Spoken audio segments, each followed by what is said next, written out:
Renting or buying? I feel like this is an unanswered question of any year. First off, it's been my dream to own a house.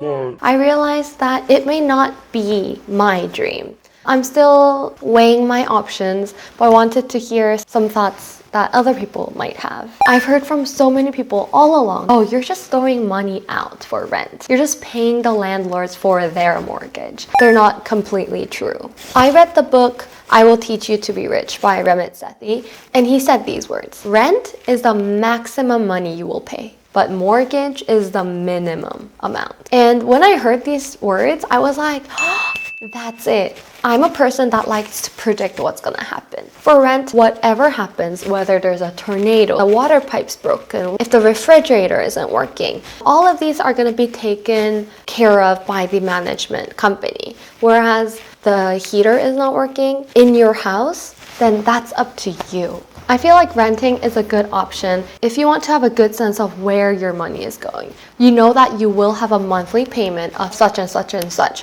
for how many months that you are leasing. The downside here, of course, is that your landlord or the apartment company can raise the rent along with the market rate. That's when it's up to you to decide whether you will stay, move, or search for other options. Mortgage, however, is a different story. There's many different types of loans that you can take. FHA loan, if it's your first home. For the longest time, I thought I was throwing money out for rent. I was actually just paying for something that I valued. Just like there's some people who are content with a smaller apartment, there's some people who want a bigger space for themselves. That's just the price that they pay to get what they want. Housing is the same. If you decide to buy a house, then you buy that property. Since it is a costly action to buy, to sell, you are assuming that you will live there for more than 5, 10, 15 years. For younger people in their 20s and 30s, they're more likable to move around for their job, for a family, and for other reasons. A single house is rather big for 1, 2 people to live in,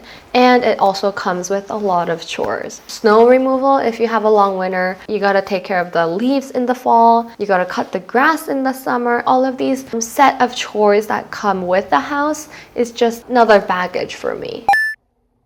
Your house is not an asset, it's just a liability.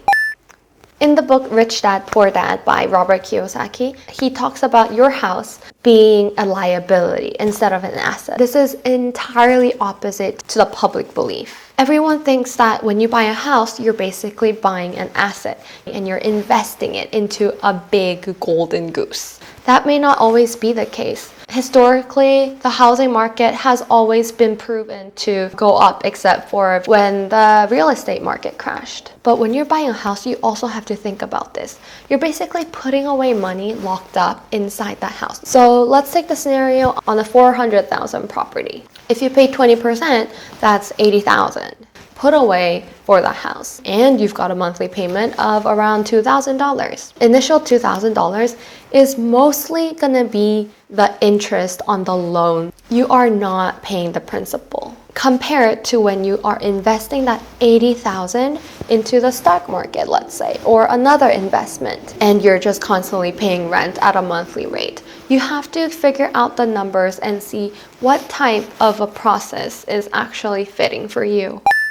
However, if the property does bring in cash flow, that's when it proves to be an asset. When you buy a place and you rent it out and it's bringing in a little bit of a cash flow, that's allowing your asset to grow passively. Passive income is the #1 way to bring freedom, time to your life. If I had gone way back a few years during college, I would have saved up for a down payment, bought a house, house hacked it with other roommates.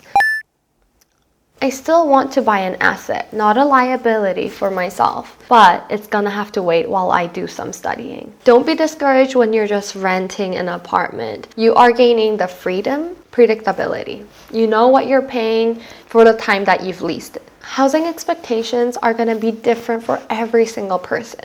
So I can't say one answer fits all. If buying a house makes you feel better, that's something money can't bring.